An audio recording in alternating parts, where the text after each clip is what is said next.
ole Excise Department changtu Minister chana tan pok zona alo lut le a chu mi tam takina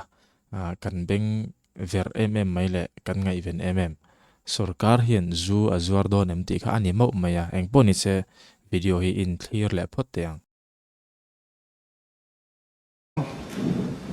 Thorang bial tu members om tapua ro mingliana zo torin lo somang Speaker kalome Speaker Excise ngan narcotic department changtu minister zom tak chanatan star question number za somli palina ka zona chu hei hi ni tun sarkar hian zuzor tumna aneyem chang turin Excise Narcotics Department changtu minister pulang ngelo mar lo somang Speaker zona chana chwe tiang hi ni tun din huna sarkarin zuzor tumna anei hriat ani lo ti ani kalome Zabel zo torin zona nei tu kwa ro mingliana lo somang Speaker ka zol bel na chu hei hi ni Mizoram hian autonomous district council pathum kan neya heng district council pathum atang te hian engem oberin zuzor tumna lo nei ta thut se Excise nga narcotic department Mizoram sarkar hian thu nei na avanem engang chininge ma avala kang ti khani Zabel da kam lo chuan chang turin chang tu minister pulang ngelo mar lo somang Speaker azona kha chan sol lo oma remeti ni chuan aziakin kan lo chang nge samayam le alamu me le start question number za somli pangara kan kalang zo turin hatsek bial tu member zom taku robot romoi roite lo somang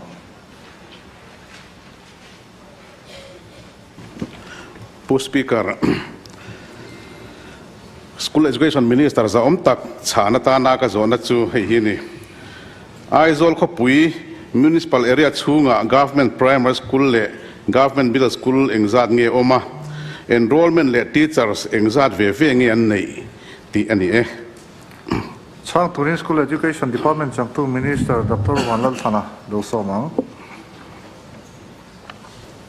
Speaker kalome pu robot romoi roite he house zom taka kan member pui hachek bial tuina zona aizol kho pui municipal area chunga government PS le government middle school engzat nge oma enrollment le teachers engzat ve nge an nei ti chana chu aizol kho pui municipal area chunga government primary school le government middle school omzat chu hetiang hi ani ena government primary school zale som pakhat bina government middle school som sari le paru tin enrollment zat le teachers omzat po hetiang hi ani government primary school enrollment sang sari zali somnga le pali zirti tu hi zaruk somthum le paru ani tin middle school enrollment sangli somle pakhat ni a zirti tu hi zaruk somthum le pali ni Zabel zo turin pu arim chakma tuichang bial tu member zom tak lo somang Speaker kalome zirtir tu aikal hi anti top tak te yang asan su an oma karkhia kan area po antama amem ti kha zo ngai loving an omani su bangin ti top tak te yang ti hi kha zo na ni tin Kamulanagar Higher Secondary School LDC te pion te pan nei loba atira tangkan Higher Secondary School meo LDC le pion omlobin eng tinge kalpuise school education department inati an harsakop maya zirtir tuha created post an establishment aya tuna paruk lain an tlema hang teka dalet le dan omem susu ka jawbele Zabella zo turin pulal ram lian papuya lo so ma pu speaker ka lawm ka jawbel na chu sei ko longa hei hi ni in than ma do in than don mai in than nung ber don mai vela khan political transfer kan ti zirtir tu haranom nual maya lelam pol candidate tur anga lang deu thing pui lo in puya wangte a then chu cholna nan lo man zok awangte a in the deu tak long te pok ho mani heng te hi kan minister hian ngun taka zir chiangin hetiak anga kut in thlak te hi chu an post mun ngai ate hianin anom le theilomi ti kha ka zo na ni Zabella zo turin ma me bial tu zom tapu e chlo zir lian lo so ma Speaker Kalome, School Education Minister, Higher Technical Education Minister Nibok, Kanzo Bill Natsu, Hehini Mamit Government College, Ahian Economics Lecture, Pani, Tunaya Khan, Nisomni Pakwa, Tani Sang Nisomni Pali, Transfer Order Khan, Sonsu, Ani Ahi, I again attack tutur lava transfer ani hei hi kan minister hian a riat puyem eng tin nge ma min lak puyatum ti khakan zo bel nani lo bo me chang turin school education chang tu minister zon tak dr wanal thanai lo so ma thei anga chang turin pu speaker ka lawm thengah ngi kan changa kan soima sak du chu kan member pui pu Excise zilian a zona kha higher technical education department lam chanania kha chu dule kan department lam emelo riat pui sela o khong ai chana khong ai hei kan question awara zawa kan minister hian chala lo viu me kan chan zo ti lo me don em niang ale chang zo lo le nakina demand soi huna ron chan ka lu tu mange Dr. Beichopo, Dr. K. Beicho zona po khan ching khan college lamania khapo halo chin chia tum sela an thange pu RM chakma he hau zom ta kan member pui ti chong bial tu ina aikal kan ti top thengem an ti kha nia ti top chu kan tuma sarkar ma salam te khan an lo lana salut tukan lo kalpui thuk to lu tuka ain ching chivet kwal to a kan boy zo chu ani mai na khiata tin aikal ti top han ti top hian dam lo kar tin en tir ngai te zin chu thut thut engamo natna ben von nei te an oma chung chu kan khiat hiam mai lo chuan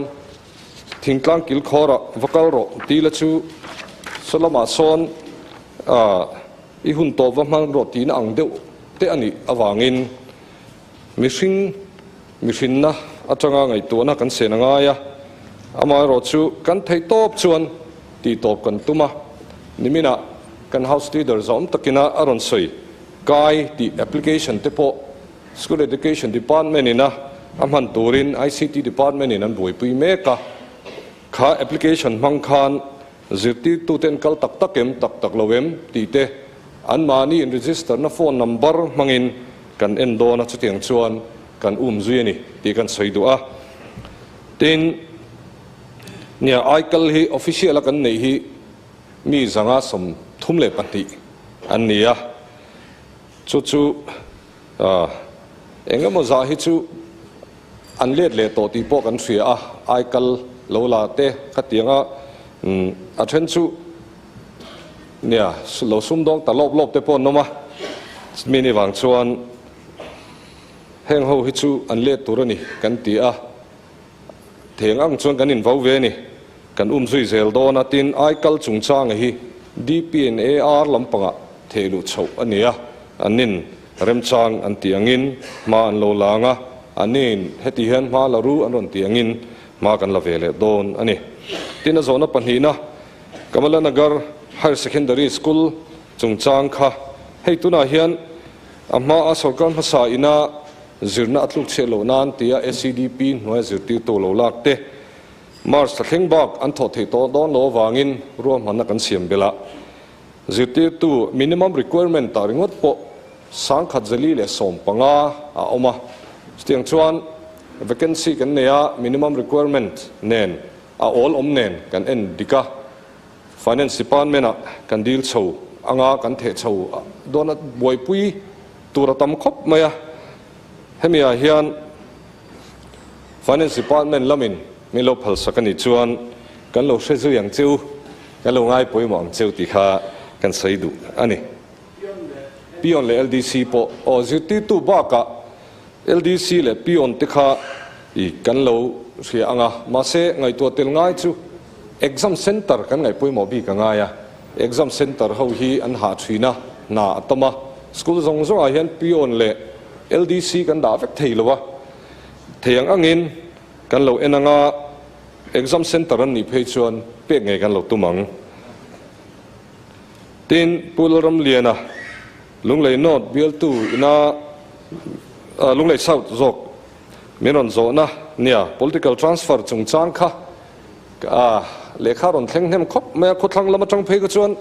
รีพอร์ตตั้มเลยจัวละมีเหตุมินส่วนท้าคิดมินส่วนโชว์เลยตีเวละค่ะตั้มครบไม่ทันโดนเลยอันตรงทุดอันนี้ตัวน่าเฮียนไงตัวน่ากันเซง exercise กันละเมกะ political transfer เนี่ยเสียดติดจูไงปุยมาสักอันนมโดนอันนี้เต้นผู้อิสลาซิลเลียนะโอ้เฮเฮาส์จอมตะกันเมมเบอร์ปุยมามิดเบียลตัวอินาเอาอารอนโซนะนี่สิงหากระช่างตัวข้าจู Higher Technical Education Department ดีมันกันสวยหุ่นกระช่างโดนเนี่ยเราไหมเราไม่ที่ข้างโซน